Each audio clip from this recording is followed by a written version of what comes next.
Scientists have taken some time to answer one of the big questions: what makes a perfect penis? Or more specifically, what makes a good-looking penis?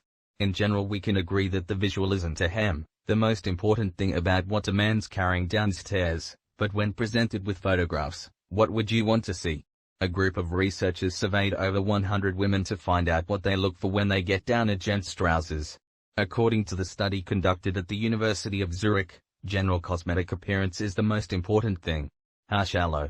This is followed by the grooming situation and the appearance of pubic hair, the penile skin, and then the girth. Length comes in at number 6 after the shape of glands. FYI, that's a scientific word for bell end, and before the look of the scrotum. It's not about the scrotum, is it, ladies?